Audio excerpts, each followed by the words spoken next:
It was an ordinary morning in Indianapolis, Indiana, when Mandy Boardman woke up with an unsettling feeling she couldn't quite place. Something felt off, something deeply wrong. She felt as though she had engaged in sexual activity the night before, but her memory was a blank slate. She knew she hadn't been intimate with her husband, David Weiss. Their marriage, though not without its challenges, had been stable for 7 years. They were parents to 2 young children, juggling the chaos of everyday life. But this feeling, this inexplicable sensation, was something entirely new. Before we get started, make sure to subscribe and turn on notifications for in-depth coverage of true crime, unsolved mysteries, and the dark side of history. Mandy's confusion grew as the days turned into weeks. She began noticing physical signs that suggested she had been sexually active, yet she had no recollection of it. Her husband, David, dismissed her concerns, looking at her as if she were losing her mind. As time went on, Mandy's physical and mental state began to deteriorate. She felt perpetually exhausted, as if she hadn't slept at all, despite spending hours in bed.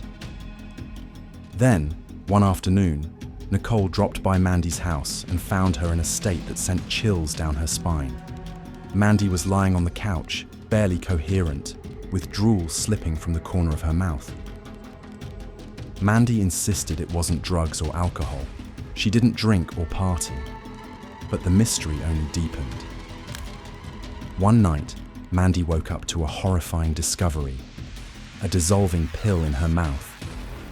Yet her husband, David, seemed oddly indifferent to her struggles. David never really had anything to say about it, Mandy recalls.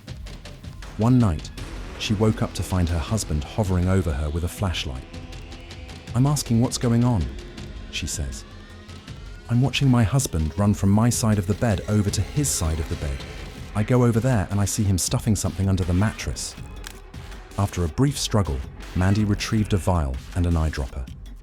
David claimed it was Xanax, insisting he was giving it to her to help her sleep. Then one day, David forgot to take his cell phone to work. Mandy decided to look through it, and what she found would change her life forever. Mandy immediately filed for divorce and reported David to the police. In an extremely rare case, David was charged with raping his wife under laws that have been in place in all 50 states since the early 1990s.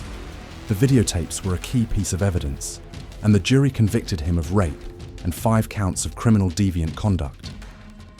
On sentencing day, Judge Kurt Eisgruber delivered a shocking verdict.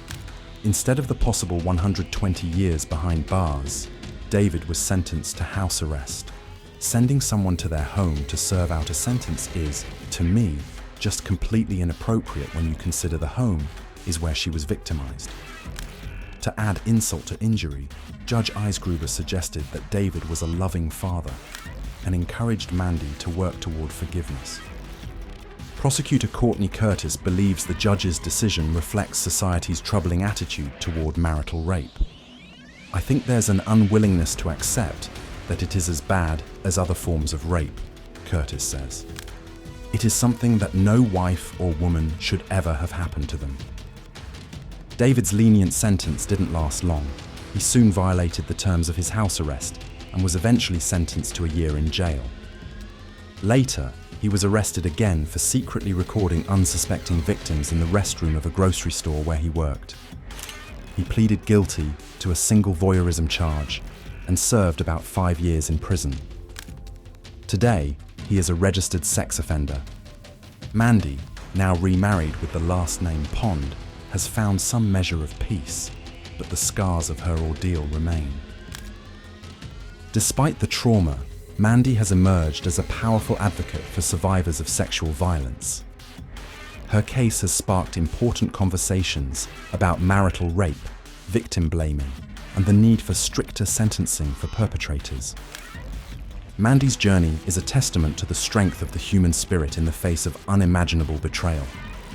Her fight for justice continues, not just for herself, but for all survivors who have been silenced or dismissed. In the end, Mandy's story is one of resilience, courage, and the unyielding pursuit of justice. a reminder that even in the darkest of times, there is hope for healing and change. Mandy's emotional journey is one of the most compelling aspects of her story. After discovering the truth about her husband's actions, she experienced a whirlwind of emotions: anger, betrayal, fear, and even guilt. The psychological toll of realizing that the person she had vowed to spend her life with was capable of such heinous acts was overwhelming. Mandy's sense of safety was shattered. "I couldn't sleep in my own bed anymore. Every time I closed my eyes, I felt like he was there, watching me, controlling me," she says. She sought therapy to help process her trauma, but the road to healing was long and arduous. It's not something you just get over. It's something you learn to live with, to carry with you every day. Mandy's case sheds light on the often overlooked issue of marital rape. Despite being illegal in all 50 states, marital rape is frequently dismissed or minimized, both in the legal system and in society at large. Mandy's case is a stark reminder of how deeply ingrained these attitudes are. Even after David was convicted, the judge's lenient sentence and suggestion that Mandy should forgive him reflect a broader societal reluctance to take marital rape seriously. "It's not just about one judge or one case," says Mandy. "It's about changing the way we think about consent, about marriage, about power and control."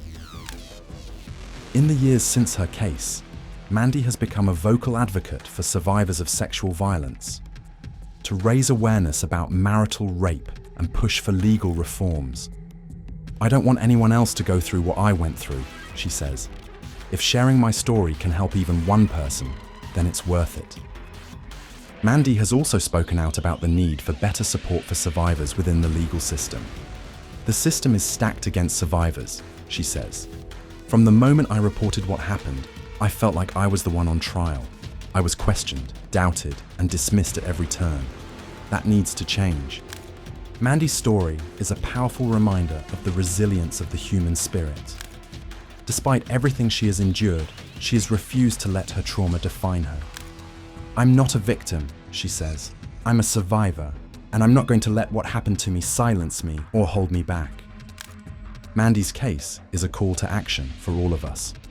It's a reminder that we must challenge the myths and misconceptions surrounding marital rape and hold perpetrators accountable for their actions.